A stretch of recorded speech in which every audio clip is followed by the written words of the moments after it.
I looked at my 40-year-old Commodore 64.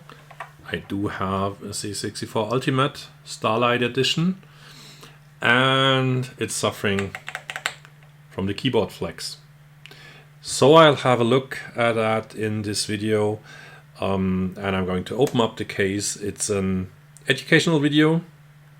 Don't do it yourself. You probably most likely void your warranty, so I'm not responsible for anything you do to your machine. If you want to see what I did to my machine, stay tuned. So this is my Commodore 64 Ultimate, and yeah, I have two small problems with it. First one is, if you can maybe see it, it's actually not playing. It's actually wobbling around. And the second one is, and that I think has been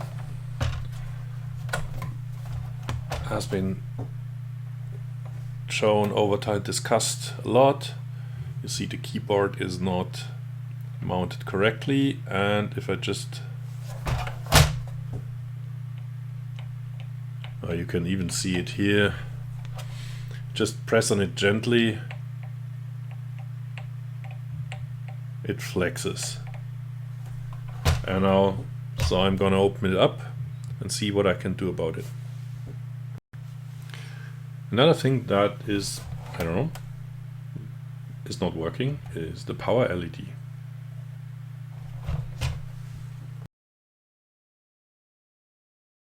So to open it up, the first thing is you have to unscrew these 3 screws here. I need another screwdriver. Okay, I tried some, and this is a Phillips 2. Seems to be working best.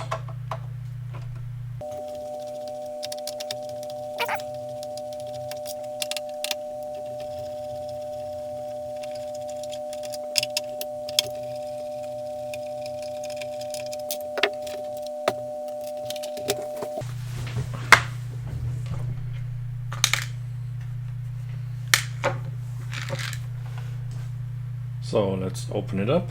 As you can see, there is a rather short USB-C cable that can be pulled off. There is this, okay, this power supply, and there is this other lightning cable, LED keyboard, LED lightning, I guess. Very nice machine.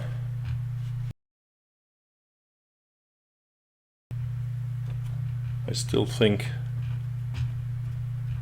it's not flat on the ground. Anyway,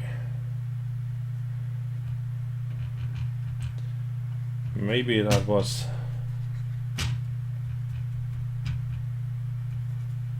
mounted with tension. So what I'm going to do is I'm going to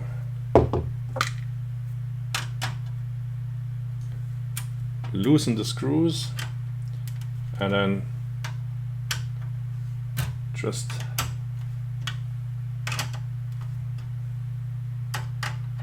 try to flatten it and then screwing it back together again. This looks better, I think.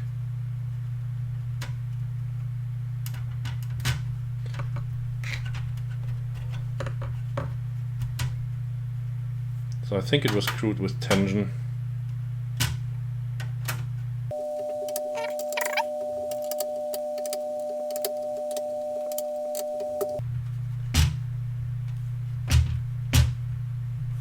Looks much better. So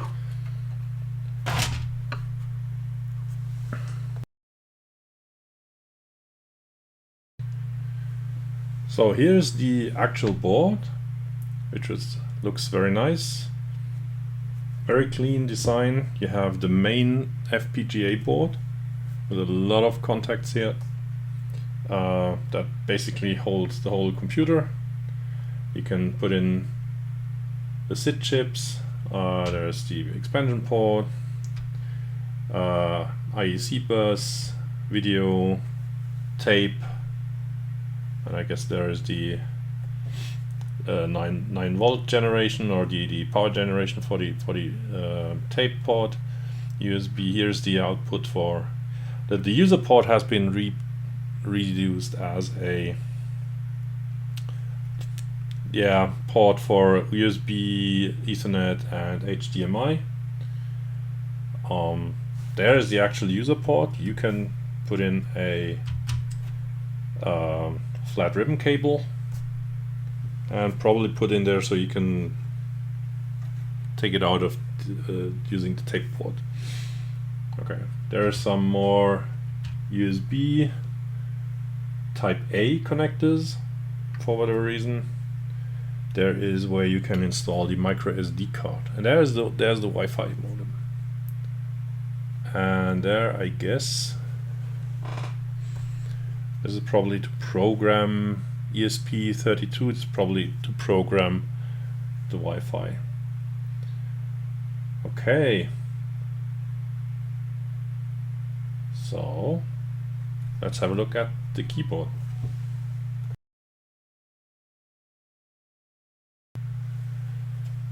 One of the selling points of this machine was that it actually has a transparent keyboard PCB. So you have the keys which are half translucent.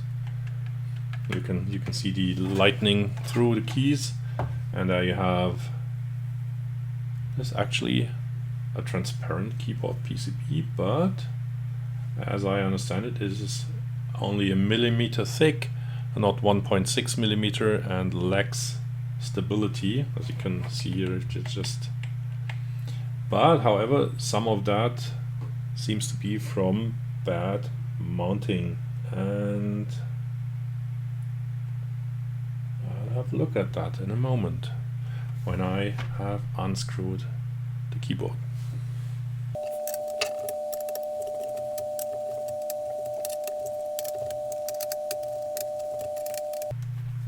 So I first loosened them all, and now I can unscrew all of them. That is to remove the tension between the board, between the two different parts when you're unmounting it. That's why you loosen the screws before.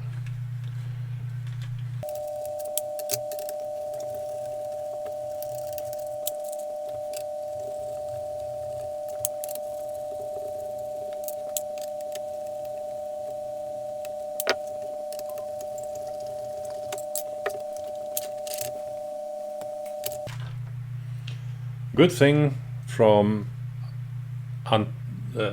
taking it apart on the camera is you always know how to build it back again. So here's the keyboard itself.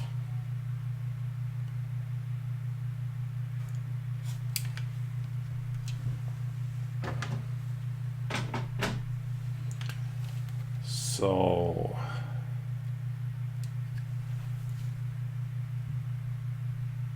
kind of seems that it's difficult to see. I'll have to have a closer look.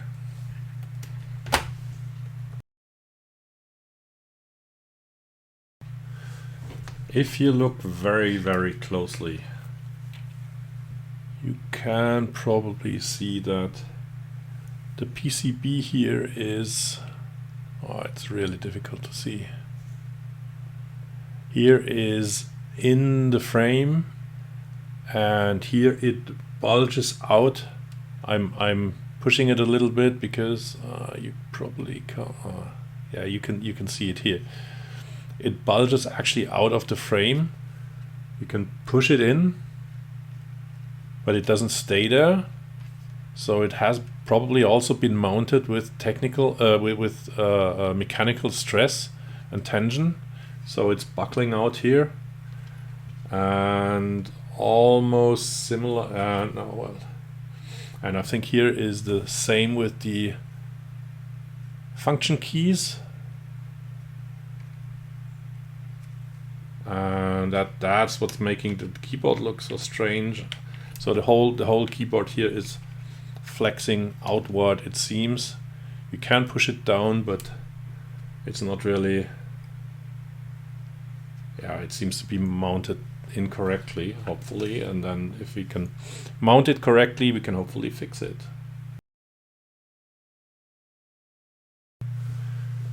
So to disassemble that one, you have to unscrew those little screws. Unfortunately, some of the screws are interesting. Can you see that? The frame here is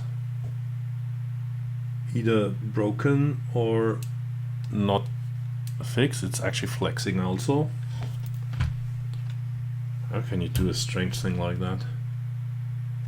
This side seems okay. That's very strange. But anyway, I have to unscrew those screws, and so I have to remove some of the keys. And don't ever do that with anything other like a special key remover. Yeah, and I hope I'm not breaking anything here.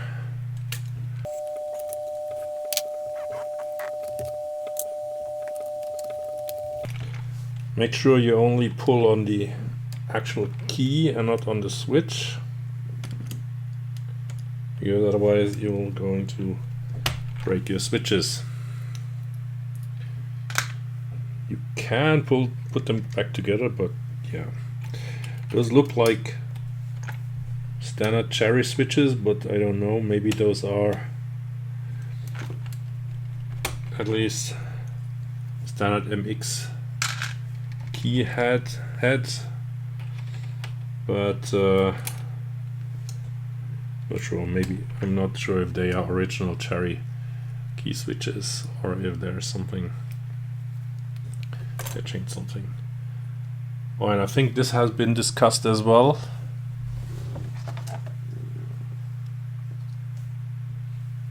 Not sure if you can see it.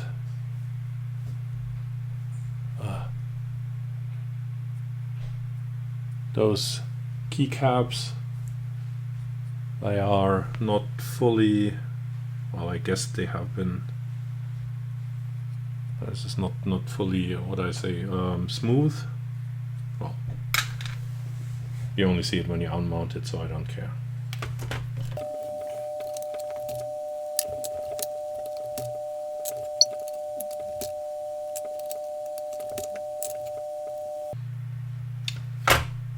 Now I need to take out the space key,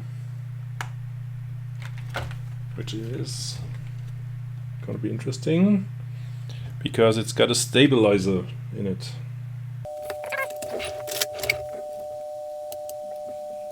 Squeeze one side of the stabilizer, so it goes through the hole, and then I can hopefully remove the other side of the stabilizer, or it goes out with the key, I don't know. I have to check it out. So, okay, there you go. Unmounted.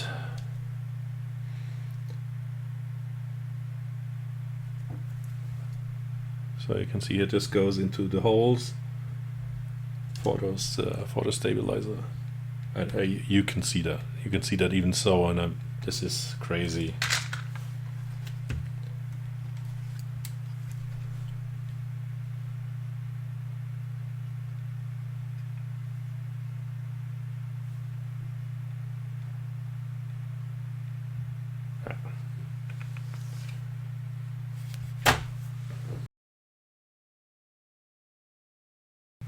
So let's unscrew those keyboard screws and see how it all ends up. Again, first trying to remove the tension.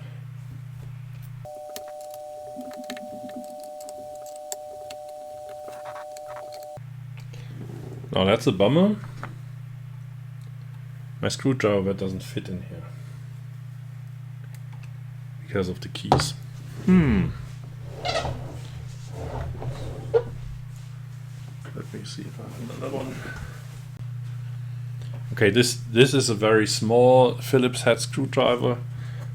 This one is one that I had actually a long time ago. Oop, where's this camera? Filed down with some very small. You probably break your screws with that, but if you don't have anything else, maybe your last resort. So I have this screwdriver. It's not 100% fitting, but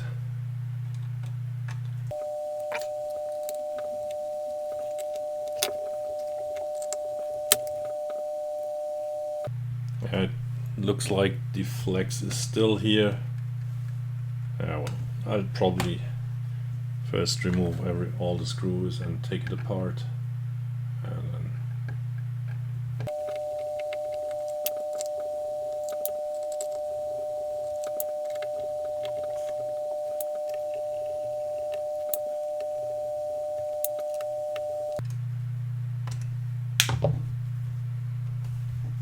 look, what you can see here is it's also the whole frame is bent somewhat.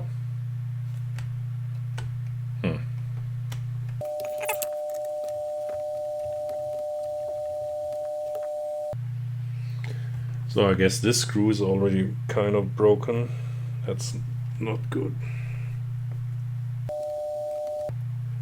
Even though on this one I really only used the good screwdriver.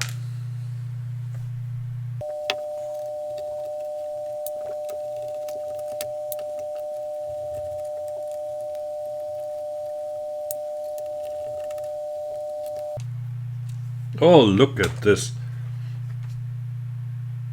Just pull it up. The frame here is already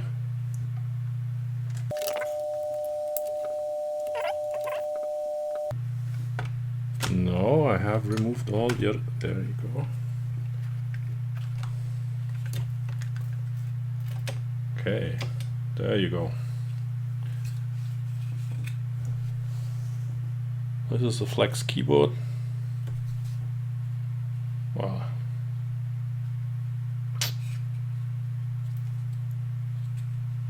What should I say?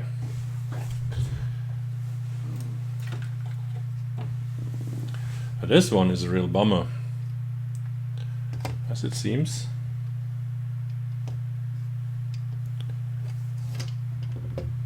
The two parts here, that should have been one side, should have the right hand side should have a nose, or has a nose. This is sticking in the other part, but it's actually broken off. That's not good.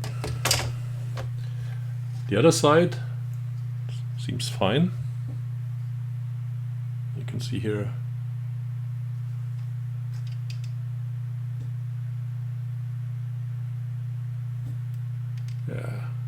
one side is with the nose in here, and then focus is not working, but anyway. So I need to be very careful. And the frame needs to be, no, it's actually, no. You can see, you can hear that. The frame is not plain. That's not really a good design. I wonder why they have used a frame that is divided in that. Maybe it's... Is it two same parts? I'm not sure about it. So maybe that could... No, of course. Let me see. This one has the nose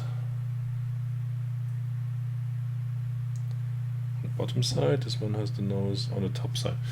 Yeah, it could be that they have made two identical parts. So because, and then there is the economies of scale. It was probably cheaper to just create this part and then use two of them, turn it around and mount them together to get a actual frame. Yeah, but still, that's not good.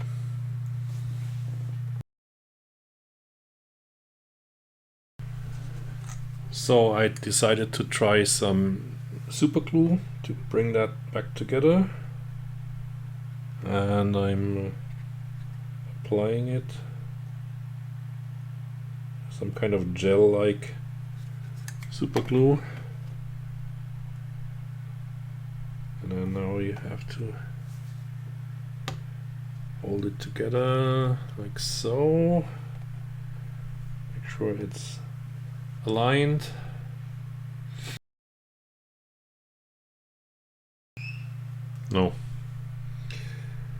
No, not working. Oh, I don't know, it's still liquid.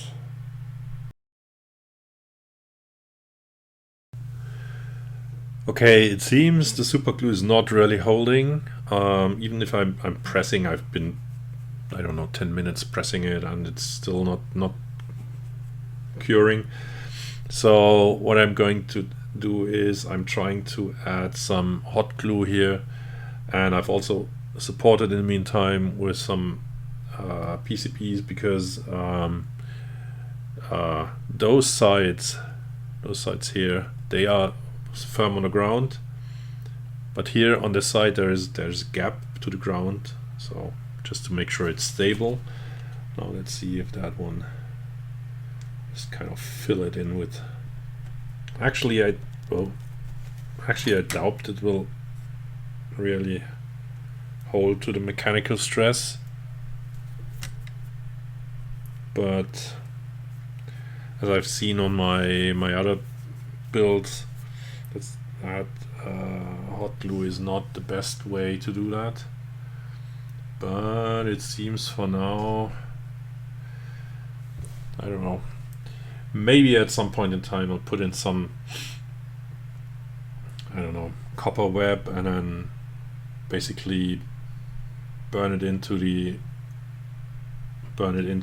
frame with a hot iron, with a soldering iron. But for now, it's the super glue solution.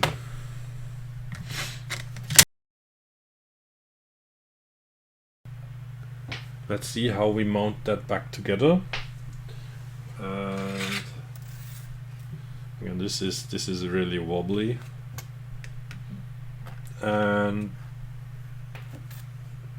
the frame has a groove or a border, and this really should fit in here, and of course the cable needs to go inside, and then see what's happening.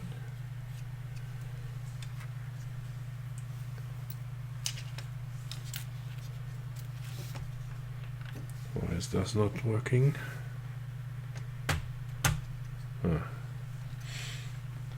Okay.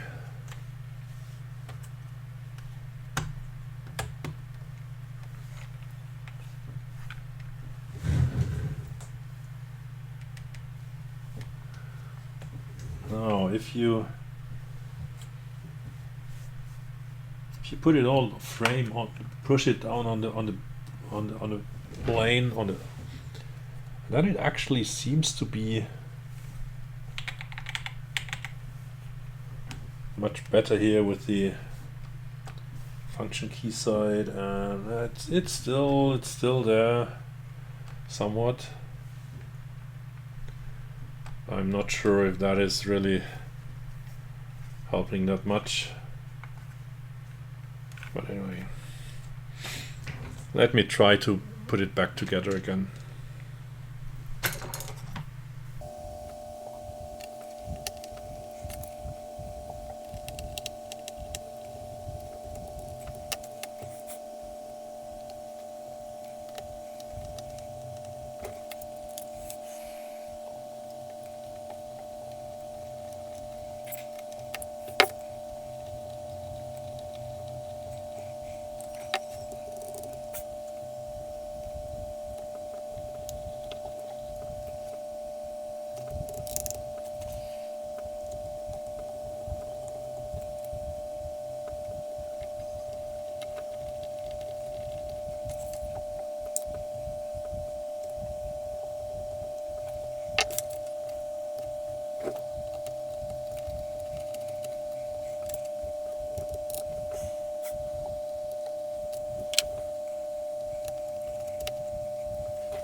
Yeah, I think one of the reasons is it's probably I mounted it the wrong way because I forgot to put some supports underneath here, which was fine on the other side. But here, of course, because that's not really as stable as the other side, it's probably, yeah. But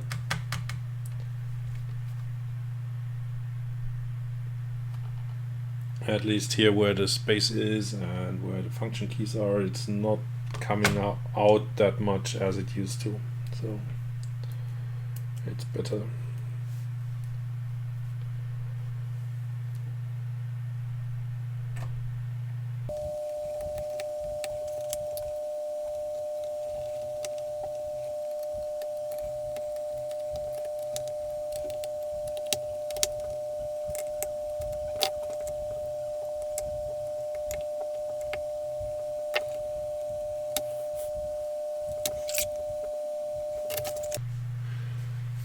So, mount it again. Yeah, it's a bit better, and maybe not as much as it originally was. But, well, hey, it is what it is. So I'm going to build it all together again.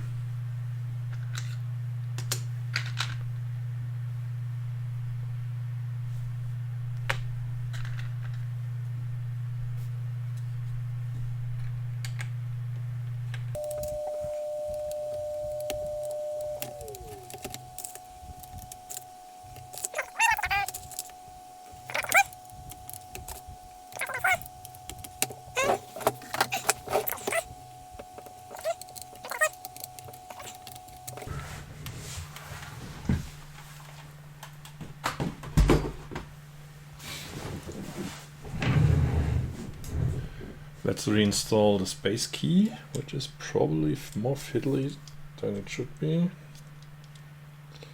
Can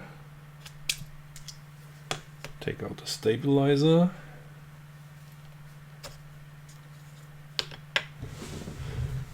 And it should go like in here, like so. Maybe you cannot see it. Put it from the back, I hope.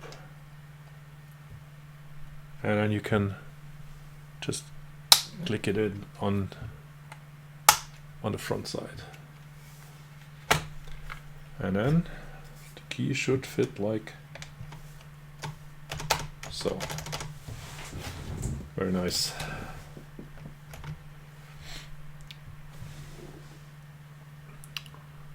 Let's put it back into the case.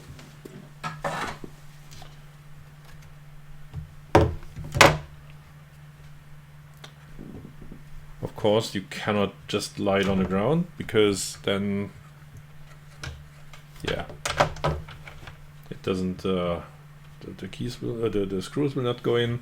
So you have to put some support underneath and put it up here, at least for the beginning, and then you can basically start putting back together again.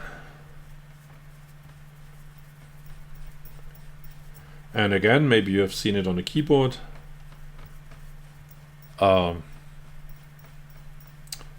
First, only fasten them slightly and then make sure it's all in place. And then you can fix them for real. So you avoid putting too much stress on those parts. Do you know that for actually engines, there are manuals that actually say you have to put in this screw with this, and this screw with this torque, and this screw with this torque, and this screw with this, and then all over again, just to make sure there's no tension and stress on the material. Yeah, basically more or less the simpler form you have to do here, or you should do here.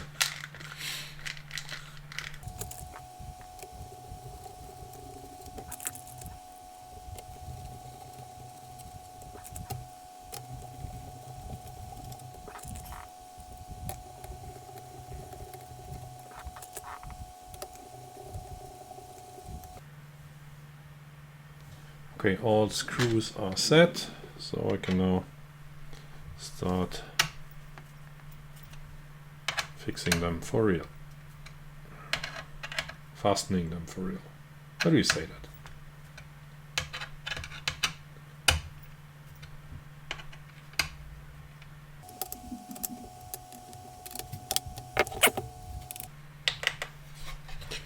So what you see is, okay, it is not 100% successful.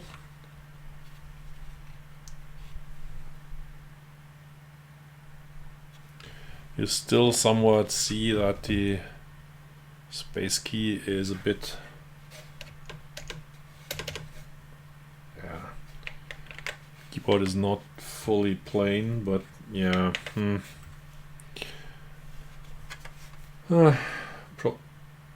Oh, stupid me.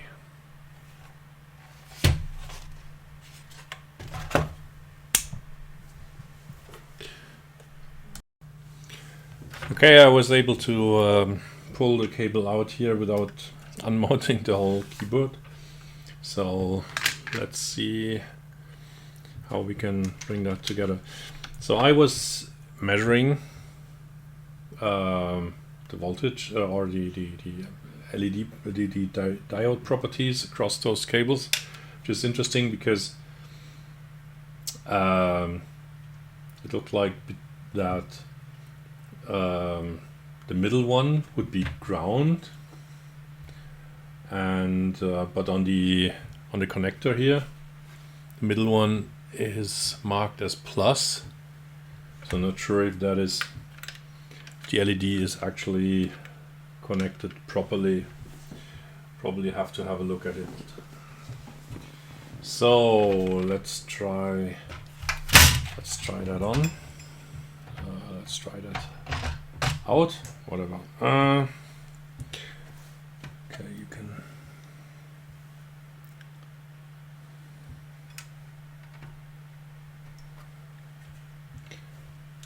Okay, I'll leave that one unconnected, the LED, power LED for now.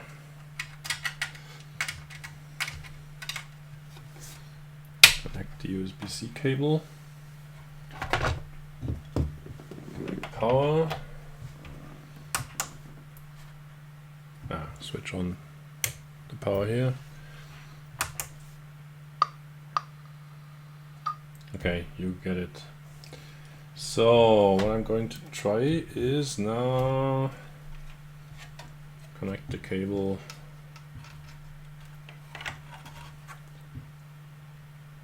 one direction. Ah, look at this. This is actually working. This is not working. I may have been lucky.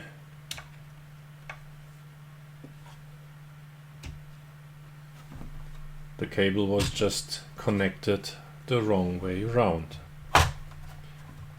Okay.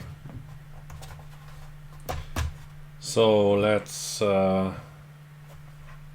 switch it off and put in the screws.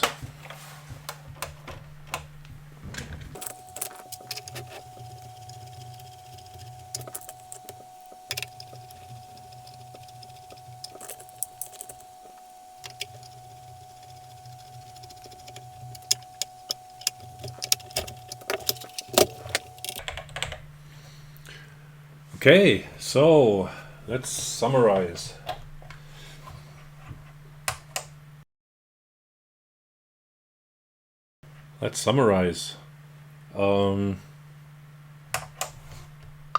I have fixed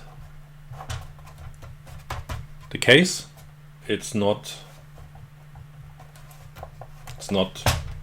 well, it's flat now, so that's plain, it's good. That was by just unscrewing the main PCB a little and then fixing it again, because it seems it was mounted under stress. I fixed the power LED because the connector was actually the wrong way around.